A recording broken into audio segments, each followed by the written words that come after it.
Welcome to some very famous people you've never really heard of. Bite-sized biographies of the famous, the infamous, and the quirky in less than an hour. My name is Philip D. Gibbons, and there's more information about me, this podcast, and a bibliography at someveryfamouspeople.com. There are also photographs of many of the individuals and items mentioned in this podcast. At the conclusion of Part 2 of this presentation, there will be additional suggestions concerning further information about today's subject, the Three Stooges.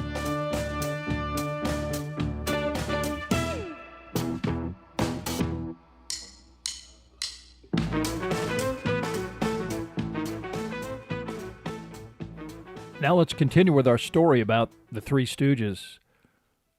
By the late 30s and early 40s, the Stooges were the most popular act under contract at Columbia. But studio head Harry Cohn was not above nickel and diming the trio during contract negotiations. Cohn, known for such behavior as firing employees who left their office lights on after leaving for the day, and routinely belittling and tormenting and unsuccessfully sexually harassing his biggest female star, Rita Hayworth, would spread rumors throughout the studio that the two-reeler department was on the verge of permanent closure. Every year, Moe, who handled business affairs, would sweat out whether the Stooges would be renewed. Feeling that they were fortunate to get an annual extension, he accepted only a modest increase in salary, unlike most stars who usually demanded and got lavish increases. Moe and the other Stooges had no idea how popular they were and how much money Columbia made off of them. Eventually, in the late 40s, Howard also discovered that Columbia used their pictures as leverage to force movie theaters to accept many mediocre Columbia films, or else the studio threatened to withhold the Stooges. Typically, during this time period, the trio were paid about $20,000 annually, split three ways. A nice living, but certainly not what they should have received. The 40s also brought a political message to the Stooges' efforts. Although Hollywood produced both serious drama as well as outright parody of Hitler and Nazi Germany, most notably in The Great Dictator, starring Charlie Chaplin, the Stooges released You Nasty Spy in January of 1940, a full 9 months before the Chaplin effort. Three ministers of the country of Moronica are plotting to replace the king with an individual compliant enough to follow their orders. The Stooges appear as unwitting wallpaper hangers named Hailstone, played by Moe, Pebble, played by Larry, and Gallstone, played by Curly. And all are eventually appointed dictator, minister of propaganda, and field marshal, respectively. With their new rulers, Moronica attacks Bologna, invades Starvania, and participates in the peace conference of Umfola, where Moe demands a corridor through Double Crossia. Moe even dons a Hitler mustache and begins reciting nonsense and malapropisms before all three are fed to the lions. Both Moe Howard and Larry Fine called this their favorite Stooge short comedy. The Stooges' consistent success was a double-edged sword that definitely altered their lives, especially Curly. He was never comfortable with his persona as a lovable dunce and his on-screen appearance with hair completely shorn. His unhappiness manifested itself in heavy drinking and overeating that was so intense it began to affect his personality and ultimately his health. Off-screen, he was quiet and introverted, typically only reverting to character when socializing in the presence of Moe and Larry. Curly's relationships with women would also contribute to a general personal deterioration, his marriages frequently impulsive and expensive. First married in 1930, this union was so brief, its official end is not even known or recorded. In June of 1937, Curly married one Elaine Ackerman. Their daughter was born a year later, but the marriage dissolved in divorce in 1940. This allowed Jerry Howard to return to a lifestyle of clubbing and late-night hours that led to hospitalization in 1945. Admitted to Santa Barbara's Cottage Hospital, away from the glare of Hollywood's gaze, Curly Howard was diagnosed with dangerously high levels of hypertension and obesity. In an attempt to curtail self-destructive behavior, Moe set up his brother with an attractive theater owner's daughter, Marion Booksman, and only 2 weeks after their introduction, they were married in October of 1945. The marriage lasted 3 months, another expensive settlement adding to Curly's personal deterioration. Coinciding with these personal challenges, Curly's physical condition began to affect his film performances, becoming increasingly evident on film. He could no longer incorporate the physicality of previous antics, pratfalls, and improvisational floor spinning. Heavy drinking also removed his ability to make the high-pitched sounds that initially made him unique. He barely could remember his lines. On May 6, 1946, while literally in the middle of filming the Stooges' 97th film, Half-Wit's Holiday, Howard suffered the first of several devastating strokes. This medical event occurred with the movie almost complete. The ending needed to be changed so that Larry and Moe led a massive pie fight, the cast having no idea that Curly was incapacitated. Although Moe did not rule out Curly's eventual return, he immediately floated the idea of replacing him with Shemp Howard. Shemp was in the midst of a reasonably successful career as a contract player, appearing in numerous studio-produced comedies, most notably in The Bank Dick with W.C. Fields, but he quickly agreed to replace his brother in what was initially supposed to be a temporary fix. As stipulated in their original agreement, Moe submitted a letter to Curly, formalizing Shemp's temporary replacement, which was signed in September of 1946. Initially Larry Fine's idea, each of the trio agreed to kick in $50 a week for the entirety of Curly's absence. Publicly, Moe Howard was circumspect about the situation, joking in the press that his brother was merely taking a rest and that Curly liked nothing better. Although meant to be humorous, these words were prophetic. Curly did find some stability in a 1947 fourth marriage to Valerie Newman, a 32-year-old widow who also had 3 previous marriages. Fortunately, Valerie was more considerate than some of her predecessors, actually nursing her husband through some tough times. Conversely, Columbia was rather cold-hearted, quickly billing Moe, Larry, and Shemp as the original Three Stooges, a designation that was actually historically accurate. From a production perspective, although unable to duplicate the unique persona of Curly, Shemp was an experienced and disciplined actor who was always prepared and professional, and he would do anything for a laugh. One of the most iconic Stooges efforts ever, Brideless Groom, filmed shortly after Shemp replaced Curly, featured non-stop violence directed mostly in his direction. The plot concerns his efforts as a vocal instructor, Larry serving as pianist for an especially untalented and unattractive Miss Dinkelmeyer. After Shemp's tutorial ends and the unfortunate Dinkelmeyer exits, he is suddenly confronted by Moe, who tells him that his Uncle Caleb has died and left him $500,000, providing that Shemp is married within 48 hours of reading Caleb's will. A telegram underlines that Shemp actually has only 7 hours to make the deadline. Sequentially, after Shemp admits to having a black book filled with female telephone possibilities, both Moe and Larry grab him by the scalp and drag him towards a phone booth on their hotel floor. When these calls lead to failure, Moe intercedes, only to hopelessly entangle the both of them to near strangulation. Escape occurs by destroying the phone booth completely. With time running out, the Stooges return to their hotel room, discovering that a remarkably attractive woman is checking in across the hall. To make a realistic proposal, it is decided that Shemp needs an immediate makeover. Moe and Larry prepare Shemp's wardrobe, a process that includes furniture broken cranially, sewing needles thrust into Shemp's calves, and boiling water equally distributed facially. Eventually, Shemp is launched across the hall, ushered in enthusiastically by the gorgeous occupant, who greets him affectionately as Cousin Basil. A confused Shemp tries to explain who he actually is, but a ringing phone intercedes. Billed as Lulu Hopkins, this role was played by statuesque beauty Christine McIntyre, who realizes that Cousin Basil is on the phone and Shemp is not who she thinks he is. Immediately irate, the script called for her to slap Shemp out of her hotel room. In rehearsals, she found it difficult to even simulate the violence called for in this scene. After a few tentative slaps, Shemp asked her to be more realistic so that the cast and crew could finish filming for the day. "Honey," he said, "if you want to do me a favor, cut loose and do it right. A lot of half-hearted slaps hurt more than one good one. Give it to me, Chris, and let's get it over with." This properly resonated as Christine began slapping Shemp so hard she knocked him into a chair. He sprang up only to get repeatedly slapped back down again, the exchange culminating with Lulu throwing a haymaker that actually hit Shemp so hard his nose was actually broken, adding realism to him crashing through the door and out into the hallway. Suddenly, Miss Dinkelmeyer returns and Shemp is forcefully persuaded to propose, only hours away from his marriage deadline.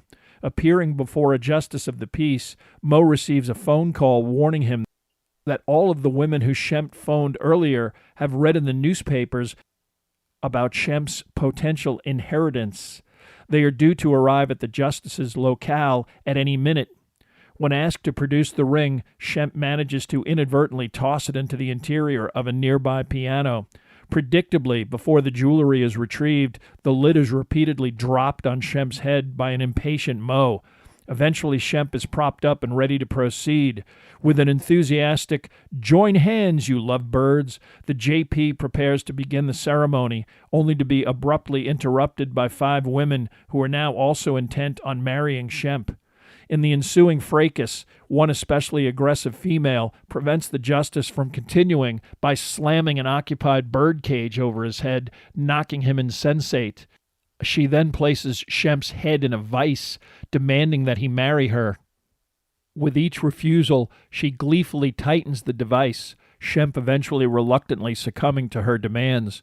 With the other women and Larry and Mo involved in a chaotic brawl that involved everything from carbines to a bear trap predictably applied to Mo's posterior. Shemp is saved when he is knocked cold by a vase hurled across the room, and his antagonist storms after the source of this intrusion. Miss Dinkelmeyer seizes her opportunity, and the justice of the peace, after a mispronounced and less enthusiastic "Hold hands, you lovebirds," manages to marry the two just before the 6 o'clock deadline. As Shemp returns to his senses, he is congratulated, and turning his gaze to Miss Dinkelmeyer, his predicament becomes clear as the film ends with him shouting for help and attempting to flee. Brideless Groom went on to be one of the most famous Stooges episodes in the group's career. The comedy not only featured one of the first appearances by character actor Emil Sitka as the Justice of the Peace, it was also one of 4 Stooge films that inadvertently entered into the public domain when a copyright was not properly renewed. For several decades, television stations repeatedly ran the episode across America, generating unusually constant exposure and eventual status as a quintessential Stooge classic. With these types of efforts, Shemp Howard was able to help the trio to successfully continue after Curly's sudden departure. This was fortunate, as Curly proved unable to ever return, appearing only in 2 brief cameos, the latter appearance in 1949 so poor that it was cut from the film Malice in the Palace. A second stroke initially put him in a wheelchair, and while a partial recovery allowed him to become ambulatory, any resumption of his film career was unthinkable.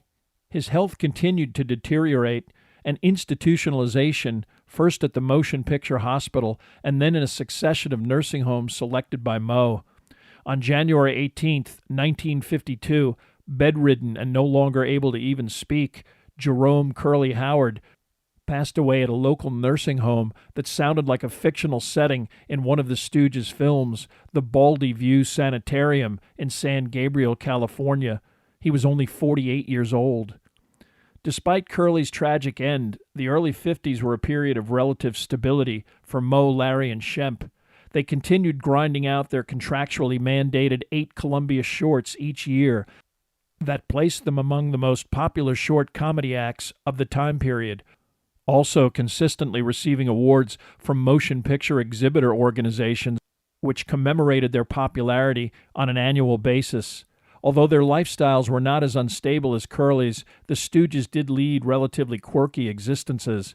Larry Fine married his wife, Mabel, a fellow vaudevillian, in 1926.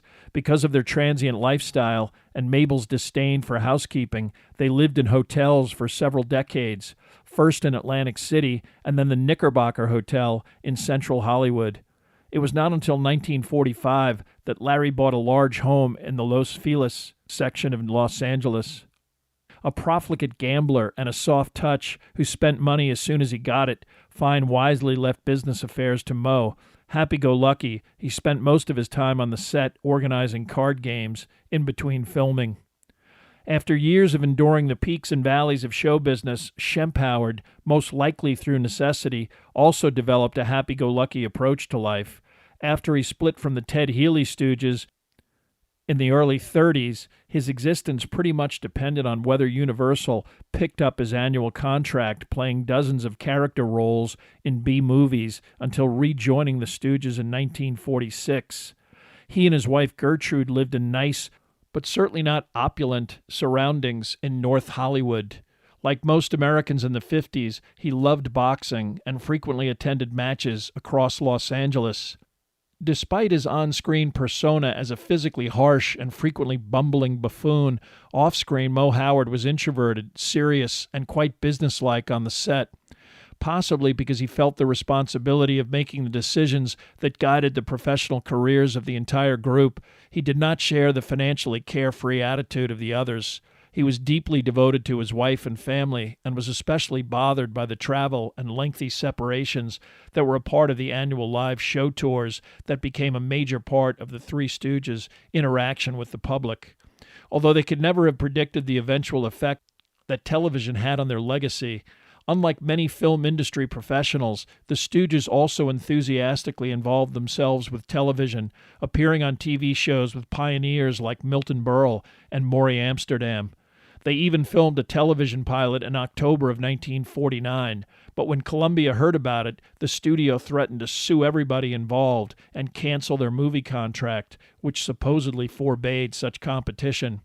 The Stooges relented, and the pilot was never broadcast. Despite the Stooges' consistent popularity, Columbia also scrimped wherever possible, cutting back on production and staff until Jules White retained only a skeletal crew, and much of the final film footage for new films was scavenged from outtakes. The studio also jumped on the 3D film bandwagon, releasing two Stooges efforts during the short-lived fad. While the response to these efforts was lackluster, the Stooges were pleased to receive their annual contract renewal on November 22, 1955. To celebrate that evening, Shemp went to a boxing match at the Hollywood Legion Stadium with two friends. Afterwards, all three men were heading to Shemp's house in a taxicab when, literally in the middle of laughing at one of his own jokes and lighting a cigar, Shemp Howard collapsed. He was dead on arrival at the nearest Burbank hospital. Although both Larry and Moe were personally devastated by Shemp's death, they also faced several professional dilemmas posed by their partner's demise. Not only did Columbia insist that they would hold both men to their contracts, they balked at the concept of just Moe and Larry performing as the two Stooges. Luckily, Jules White had already assembled some partially shot footage of Shemp for the 1956 set of films. 4 of the films had actual footage of Shemp. The other 4 featured a stand-in named Joe Palma, shot so that his face was not visible. While this was not the first time this process was implemented in film, and Palma was not the first actor to impersonate another performer in such a fashion, eventually this type of stand-in was dubbed in Hollywood as a fake Shemp. Some other famous examples of this technique occurred with Oliver Reed in Gladiator, Gene Hackman in Superman 2, and unintentionally hilariously in Ed Wood's Plan 9 from Outer Space, in which Tom Mason continually held a cape over his face to impersonate the recently deceased Bela Lugosi. While the slapdash process that allowed the Stooges to fulfill their obligations in 1956 worked reasonably well, both Moe and Larry knew they needed a longer-term solution. They wasted little time in settling upon a Columbia-contracted actor, Joe Besser. Besser was probably most famous as a regular on the Abbott and Costello show, playing Stinky Davis, an annoying Little Lord Fauntleroy-attired man-child. By then the Stooges were relying on audiences made up predominantly of children, their comedies playing to matinees and considered not sophisticated adult comedy. Already realizing that the overt violence of previous years was not appropriate for a younger audience, and also acknowledging Besser's contractual stipulation that he not be subjected to even simulated violence, the Stooges headed in a different direction. At the time, the conventional wisdom held that Besser provided a much-needed injection of new energy and variety, but that was not enough to convince Columbia to continue to renew the Stooges franchise. By December of 1957, the Three Stooges filmed their last two-reeler, entitled The Sappy Bullfighters. Although the studio prolonged the actual release of new Stooge material until June of 1959, their remarkable Columbia run was finished. Although Moe and Larry certainly had a cordial relationship with Joe Besser, he declined to join them for a subsequent personal appearance tour, in fact never appearing with them professionally, anywhere but on film. Pushing 60, Moe considered retirement, or at least retiring the Three Stooges as an active act. Having invested wisely in real estate and behaving sensibly with money, he was relatively comfortable. Larry Fine, however, was practically bankrupted when Columbia dropped the Stooges, had to sell his Los Feliz home, and could not afford the luxury of retirement. It was Fine who, while on vacation, not surprisingly in Las Vegas, spotted a veteran burlesque comedian named Joe Dorita. Chubby, with facial features that at least resembled Moe's younger brother, Dorita on paper seemed like a plausible fit. This transition was especially rough, with initial stage appearances falling flat to the point where Dorita sported a crew cut and began to be billed as Curly Joe Dorita. Gradually, the Stooges' popularity as a live act started to take off, but this development was probably prompted by another previous business decision out of the Stooges' control. After Columbia shuttered its comedy short production unit, it rapidly started marketing the Stooges through its television production and distribution arm, Screen Gems. Television stations all over the U.S. picked up the Stooges and began counter-programming their films against other juvenile fare like Popeye the Sailor Man and Looney Tunes. Starting in 1958, the Three Stooges quickly became the #1 rated children's television program in many large American cities. The Stooges became especially popular in the New York area, appearing on WPIX Channel 11 in various iterations, hosted by Joe Bolton, dressed as a New York City policeman. PIX had lost the rights to The Little Rascals, another popular short comedy series, and the Stooges were a big hit replacement, especially with a whole generation of children unfamiliar with their films from the 40s and early 50s. Unfortunately, because of a Screen Actors Guild negotiated clause that only allowed television residuals to be paid for films produced after 1960, Moe and Larry received no additional compensation from Columbia. Their newfound fame did result in nightclub appearances and spots on such national television shows as Steve Allen and Ed Sullivan. This further catapulted the Stooges, even with the obscure Dorita, to further popularity, increasing their personal appearances fees exponentially. Naturally, this newfound success reignited Hollywood studio interest, the Stooges back with Columbia appearing in Have Rocket Will Travel, a low-budget science fiction feature made for $380,000.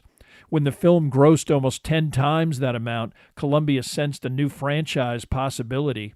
But negotiations stalled on another Stooges project, The Three Stooges Meet Hercules, when the trio, tired of years of Columbia making a fortune while not compensating them appropriately, demanded a large raise and an even bigger piece of any profit. Columbia balked and further alienated the Stooges by slapping together old footage from their two-reeler days with material from ventriloquist Paul Winchell and attempting to release this mess as something called Stop, Look, and Laugh. The only stop the Stooges made was to sue to prevent release and began negotiating with other studio entities to create other feature opportunities. 20th Century Fox, perhaps overly enthusiastic, agreed to a much higher than typical salary for Snow White and the Three Stooges. Snow White was portrayed by Olympic figure skating champion Carol Heiss in her first and only starring role, and directed by A-lister Walter Lang, who proceeded to inflate the film's budget to over $3.5 million, a process that ensured the film would be a box office disaster. As a fantasy comedy designed for children and featuring the Stooges, the film was viewed primarily in matinee performances for a cost of approximately 50 cents, an admission fee that required 15 million paying matinee customers just to break even. The plot also made little use of the Stooges and with virtually no slapstick, rendering them invisible. The film was such a box office bomb that Lang, Oscar-nominated only 5 years before for The King and I, was forced to retire.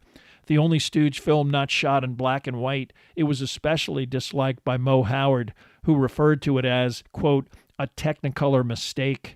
When a Los Angeles Superior Court judge sided with the Stooges in the stop, look, and laugh dispute, Columbia settled by giving the Stooges a much better deal to produce the epic The Three Stooges Meet Hercules.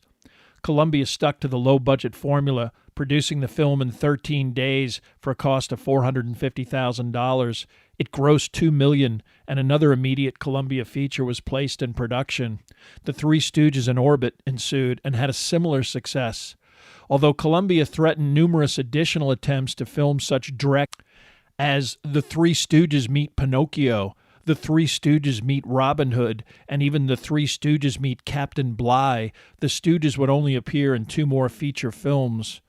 The Three Stooges Go Around the World in a Daze, and The Outlaws is coming. They did occasionally squeeze in cameo appearances in other major Hollywood productions, most notably in It's a Mad, Mad, Mad, Mad World and 4 for Texas.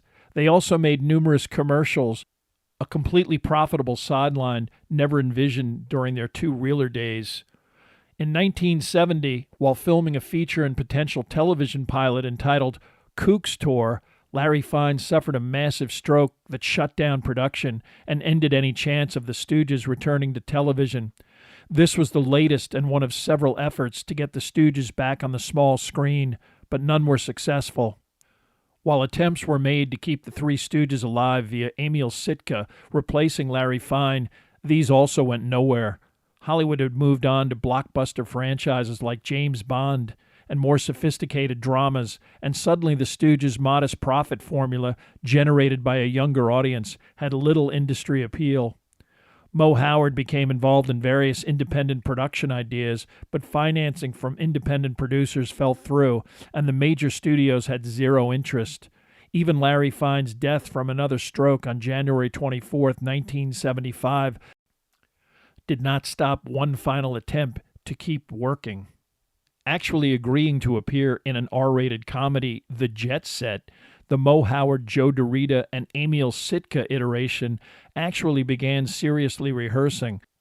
But only a week before shooting was about to begin, Moe Howard died of cancer on May 4, 1975.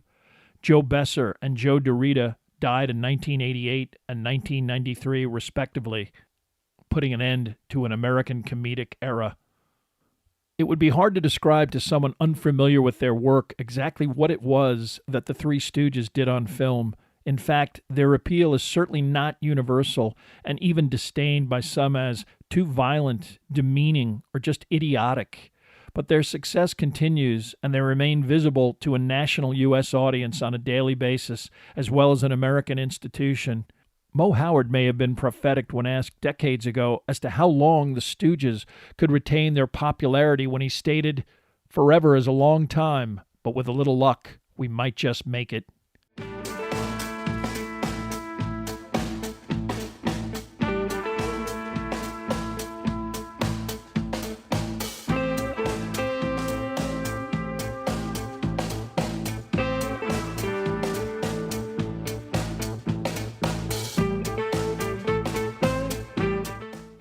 Thank you for listening to part 2 of this podcast about the Three Stooges. Much of the information for this podcast came from the books The Three Stooges Scrapbook by Jeff Lenberg and Joan Howard Moorer, and The Three Stooges, An Illustrated History by Michael Fleming. There are also additional photographs, bibliographical, and musical information at someveryfamouspeople.com. If you have enjoyed this presentation, please like us at our Facebook page, Some Very Famous People, and follow us on Twitter at Philip D. Gibbons. Also rate us on iTunes, and if you have the time, leave a brief review. A link is provided at the website.